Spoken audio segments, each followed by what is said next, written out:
tenemos una serie de desafíos importantes con materia de violencia en las escuelas y los internados. Sí. 35 alumnos quemados en esa ocasión. Da la impresión que además un año después todavía no hay suficiente diagnóstico siquiera de qué es lo que está pasando al interior del INBA y quién está facilitando ciertas cosas para que este tipo de situaciones eventualmente puedan ser posibles y, peor aún, puedan volver a repetirse. Desde enero hasta septiembre de este año, la Superintendencia de Educación recibió cerca de 15.000 denuncias respecto a violencia en los colegios, un incremento de 21% respecto al año 2024. Esto no solo pareciera no estar contenido, sino que ser una realidad que va aumentando. Queremos conversar de aquello con Raúl Perry, gerente de programas de la Fundación San Carlos de Maipo. Raúl, ¿cómo estás? Muy Hola Raúl, tardes. ¿Cómo estás? Hola, un gusto de compartir este espacio con ustedes. Igualmente. Sobre un tema que además, lamentablemente, Raúl, como lo hemos dicho, y lo hemos conversado con ustedes en más de una ocasión, ¿por qué en el año 2025, cuando ya el diagnóstico está hecho, cuando ya tenemos antecedentes terribles, justamente como lo que pasó en el INBA hace poquito más de un año atrás, uno ve que la tendencia, por lo menos de denuncia, uno no sabe si son hechos concretos o no, pero por lo menos de denuncia, va al alza con respecto a años anteriores? Mira, es lo que estamos viendo en el fondo en lugares como el INBA es la punta del iceberg. Porque en el fondo estamos teniendo aquí estos eventos de violencia muy manifiesta, que son aquellos que tienen que ver con una bomba molotov o un overol blanco. Pero la realidad es que tenemos situaciones de violencia muy sostenidas y sistemáticas desde hace muchos años atrás, incluso desde antes de la pandemia. Efectivamente, en este minuto estamos en máximos históricos de denuncias. Y lo estábamos el año pasado ya, eran máximos históricos. Pero si tú retrocedes en el tiempo y observas lo que pasaba con las denuncias antes de la pandemia, digamos, 2018, 2017, 2016, tú veías cómo sostenidamente íbamos aumentando. Entonces, lo que tenemos aquí es una raíz causal, una causa que no se está atendiendo, que no se está atendiendo desde hace mucho tiempo y que requiere ser abordada en profundidad si queremos que esta curva cambie y no siga mostrando más eventos tan extremos como los que se ven en el INBA. Raúl, y manteniéndonos todavía en el área antes de ir a esas propuestas en el diagnóstico, ¿no? Una cosa que decías tú es bien importante, claro, tenemos hechos extremos que son súper noticiosos, pero también tenemos hechos que pueden ser más silenciosos. El diagnóstico que se hace en torno también a los profesores es bien alarmante. La mitad de los profesores a nivel nacional, dentro de una muestra, aseguran mostrar evidencias de malestar psicológico, incluso físico en algunas ocasiones, agotamiento, sí, debido a las situaciones con las que tienen que lidiar en la sala de clases. Claro, 4 de cada 10 han sido agredidos. Nos enteramos de las situaciones como más graves, pero también tenemos una realidad que puede ser mucho más silenciosa a lo largo de los colegios a nivel nacional que pasa por los profesores.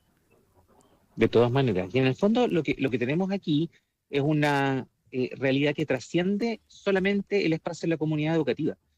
Porque muchas veces entendemos esta comunidad educativa como los profesores, los alumnos, y una parte así como rara y no totalmente definida del rol de los padres y apoderados.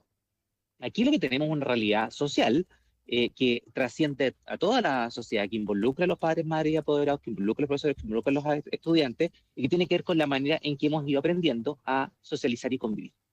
Y esa forma, en el fondo, de una u otra manera está en crisis hoy en día y requiere ser abordada. Yo diría, si hay una propuesta que desde la Fundación San Carlos de Maipo hacemos, es que es muy importante aprender a convivir e incorporar claramente y fuertemente el aprendizaje y la convivencia en todos estos espacios. No solamente dentro de las salas de clase, que van a afectar, por supuesto, las interacciones entre los profesores y los alumnos, pero también dentro de los hogares, porque como lo solemos decir, los niños no son uno de la puerta del colegio hacia adentro o de la puerta del colegio hacia afuera. Y por lo tanto, si no abordamos esos distintos entornos en donde se desenvuelven los niños con un aprendizaje para la convivencia, vamos a seguir viendo una evolución lamentable de denuncias y de violencia dentro de la escuela. Sí. Ahora, bueno, según ustedes, la escuela siempre ha sido el principal factor de protección, ¿no es cierto?, de violencia, de vulnerabilidad. ¿Qué nos dice Raúl respecto del rol actual que juegan también las familias, el entorno social de los niños? Mira, nosotros como Fundación San Carlos de Maipo tenemos algunos territorios donde hemos podido aplicar una encuesta que se desarrolló en la Universidad de Washington en Seattle y que se llama la encuesta juvenil, que recoge información de los niños de sexto básico a cuarto medio. Y esa encuesta lo que busca es diagnosticar dónde están los factores de riesgo y dónde están los factores protectores a los cuales están expuestos los niños en sus comunidades, sus familias, sus escuelas. Lo que nos sale sistemáticamente en todos los territorios, y desde que tomamos esta encuesta, que es más o menos hace casi una década hasta ahora, es que el colegio efectivamente, la escuela, es el lugar donde hay menores factores de riesgo y mayores factores protectores. Eso sale en forma sistemática. Y lamentablemente los hogares salen bastante altos en factores de riesgo y bastante bajos en factores protectores. Ahí hay una señal. ¿Qué es lo que tenemos que hacer para ver cómo se aprende a una convivencia positiva desde el hogar? Y ahí es donde una de las primeras señales como más importante. Y lo segundo que sale bajo, y eso ya tiene que ver también dentro de las comunidades educativas, dentro de los colegios, es el aprendizaje de aquellas habilidades de convivencia e interacción social. Salen bajo como factor protector este tipo de habilidades que nos permiten aprender a convivir, aprender a resolver conflictos en forma pacífica. Entonces, diría yo que esos dos son los espacios donde hay que trabajar con mayor fuerza. ¿Cómo hacemos para que todos los que tenemos niños a cargo aprendamos a resolver nuestros conflictos con ellos en forma pacífica y ayudarlos a que ellos resuelvan sus propios conflictos en forma pacífica? ¿Y cómo enseñamos dentro de los colegios una resolución pacífica de conflictos? Porque, y otra frase que tenemos muy acuñada en la Fundación San Carlos de Maipo, el respeto, la convivencia, se aprende como se aprende a sumar en un proceso y currículum, por etapas. Primero uno aprendía a sumar con unidades, después con decenas, después con centenas. Y íbamos aprendiendo a sumar. Bueno, así también se aprende el respeto. Así también se aprende la convivencia. Claro. Raúl, estamos conversando con Raúl Perry, gerente de programas de la Fundación San Carlos de Maipo. Ahora, la pregunta que cae de cajón en esta situación es si lo que tú dices tiene tanto sentido, ¿no? Tiene demasiado sentido, es tan fácil como el hacer la relación. ¿Por qué no se ha aplicado con más fuerza antes, ¿no? En nuestro sistema educativo, entendiendo que tenemos una situación que ha ido aumentando con el paso de los años? Yo creo, a ver, aquí hay varios planos. Efectivamente puede ser, yo creo que les hace mucho sentido lo que les estoy diciendo. Resolverlo no es nada fácil, porque implica cambiar patrones de conducta muy, muy interiorizados. Voy a dar un ejemplo que es muy, muy fuerte, pero a la vez un mito enorme que tenemos todavía en nuestro país y en general como adultos. Muchos adultos creen, todavía a esta altura del siglo XXI, que enseñarle a los jóvenes a beber es la forma correcta de que se aproximen al alcohol. Claro. Que sean los padres los que le enseñan a beber para que aprenda a tomar y así se proteja. Toda la evidencia en toda parte del mundo nos apunta fuertemente a que lo mejor es postergar el inicio del alcohol y que incluso cuando los padres enseñan a beber a los niños beben más y beben peor.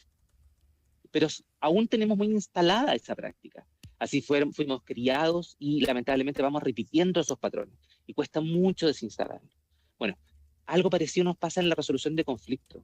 Tendemos a creer de que efectivamente hay que hablar más fuerte, que algunos conflictos se resuelven efectivamente en forma de una opinión expresada o a veces manifestada con demasiada fuerza. Y efectivamente algo así como el 60% de los padres, madres y cuidadores de nuestro país creen que algún método violento de crianza todavía es válido. Entonces, ahí hay algo que cambiar en la perspectiva. Y lo segundo es que cambiar esas prácticas requiere de programas de los que nosotros en Fundación San Carlos de Maipo denominamos basados en evidencia. Programas que tienen estrictos mecanismos de formación para adquirir una habilidad distinta que te permite interactuar de manera diferente. Y que además se repita siempre de la misma manera para asegurar que, igual como, no sé, si tú vas a un local comercial y compras un yogurt, no vamos a decir ninguna marca para no hacer publicidad a nadie, pero tú sabes que vas a comprar ese yogur de esa marca y siempre te va a salir igual. Bueno, esa misma calidad de producción deberíamos tener en ciertos programas que permiten la formación de las habilidades en los padres. Y finalmente, creo yo que existe una gran tendencia a entender que si los niños están desordenados, entonces el problema está en los niños. Tenemos que romper eso. Para cambiar la conducta de nuestros niños y adolescentes necesitamos cambiar los adultos. En la medida en que cambiemos los adultos, la conducta de los niños va a cambiar. Raúl Perry, gerente de programas de la Fundación San Carlos de Maipo, muchas gracias por habernos acompañado durante este día lunes aquí en ¿Qué hay de nuevo? Hasta la próxima. Sí, muchas gracias, Raúl.